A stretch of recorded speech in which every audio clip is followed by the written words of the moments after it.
In Hinduism and Jainism, aparigraha Sanskrit, aparigraha is the virtue of non-possessiveness, non-grasping or non-greediness. Aparigraha is the opposite of parigraha, and refers to keeping the desire for possessions to what is necessary or important, depending on one's life stage and context.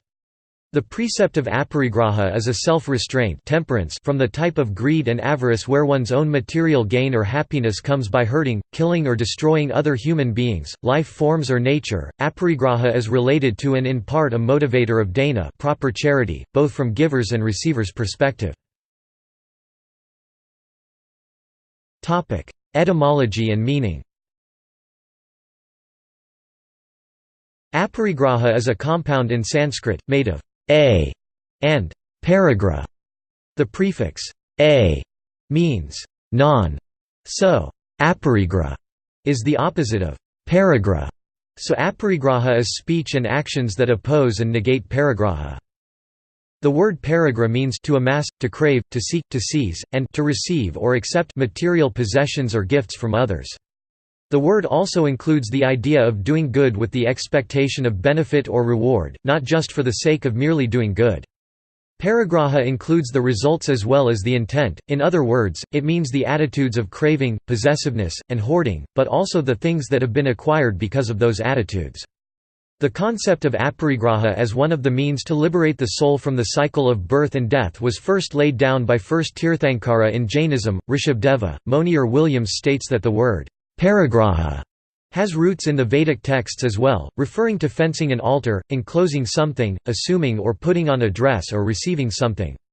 In the Brahmanas and later texts, the term contextually means accepting or taking a gift, acquiring, possessing, claiming, controlling something such a property, or assistance, or constraining force on others. In some texts, the root reflects the state of marriage or having a family. The virtue of aparigraha means taking what is truly necessary and no more. In Yoga school of Hinduism, this concept of virtue has also been translated as abstaining from accepting gifts, not expecting, asking, or accepting inappropriate gifts from any person, and not applying for gifts which are not to be accepted. The concept includes in its scope non-covetousness, and non-possessiveness. Taylor states, aparigraha includes the psychological state of letting go and the releasing of control, transgressions, fears, and living a content life unfettered by anxieties. Jainism. Aparigraha is one of the virtues in Jainism. It is also one of the 5 vows that both householders and ascetics must observe. This Jain vow is the principle of limiting one's possessions and limiting one's desires. In Jainism, worldly wealth accumulation is considered as a potential source of rising greed, jealousy, selfishness and desires. Giving up emotional attachments, sensual pleasures and material possession is a means of liberation, in Jain philosophy. Eating enough to survive is considered more noble than eating for indulgence. Similarly, all consumption is more appropriate if it is essential to one's survival, and inappropriate if it is a form of hoarding, show-off or for ego. Non-possession and non-attachment are a form of virtue, and these are recommended particularly in later stages of one's life. After ahimsa, aparigraha is the second most important virtue in Jainism. Hinduism.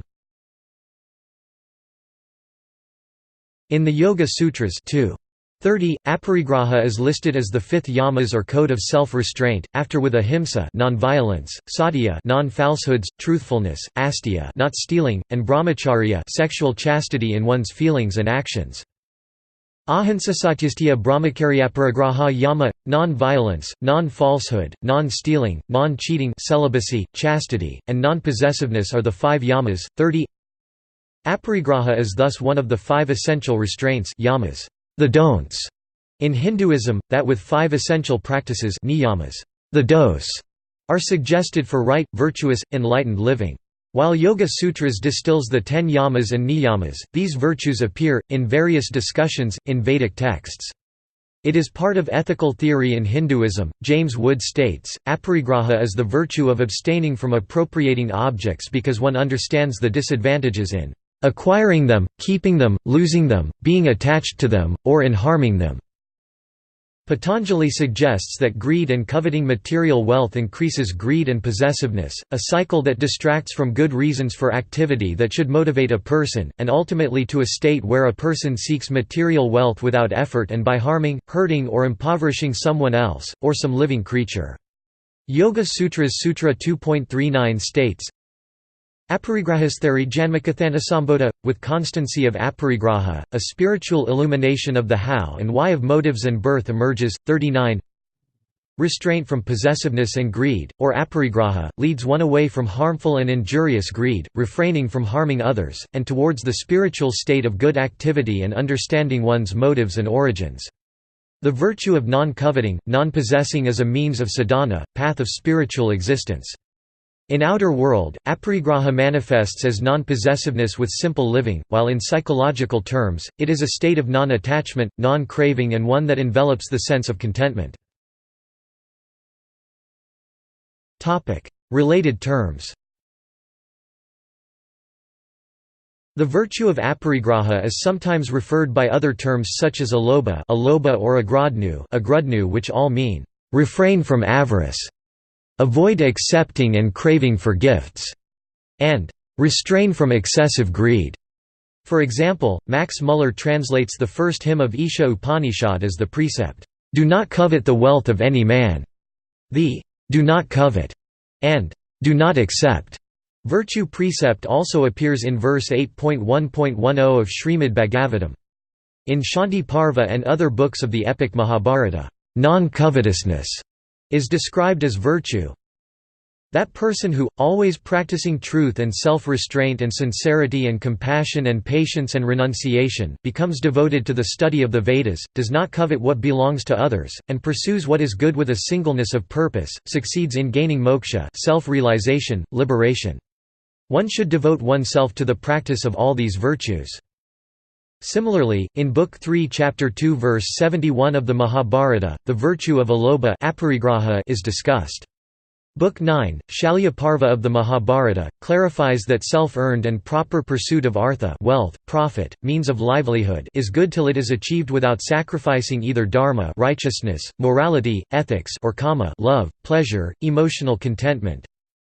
Dharma sukharita sadba saha davabhyam nyashati arthasa katyartha lubdasya kamasa kataprasanjina dhammathau dharmakamau ka kamathau kapya apadayana dhammathakamana yo bhayeti su tayantam sukama asnut. Morality dharma is well practiced by the good.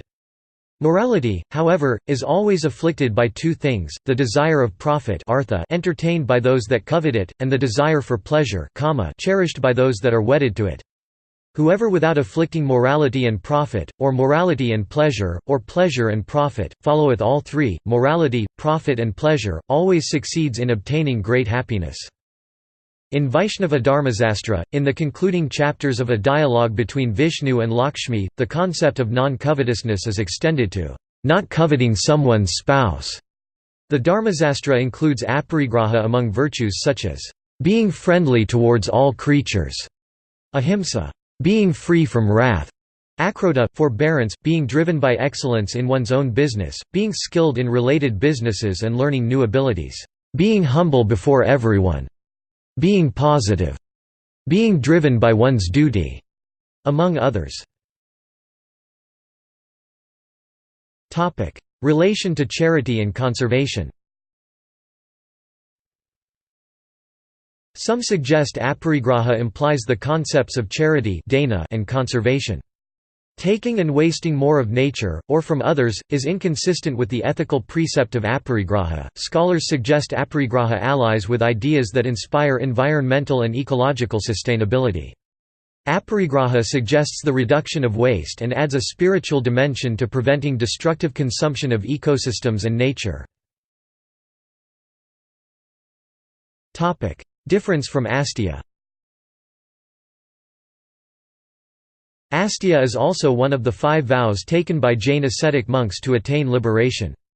It is the virtue of non-stealing and not wanting to appropriate, or take by force or deceit or exploitation, by deeds or words or thoughts, what is owned by and belongs to someone else.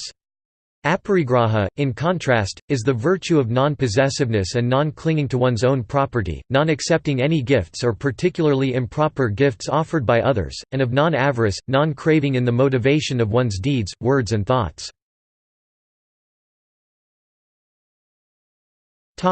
See also: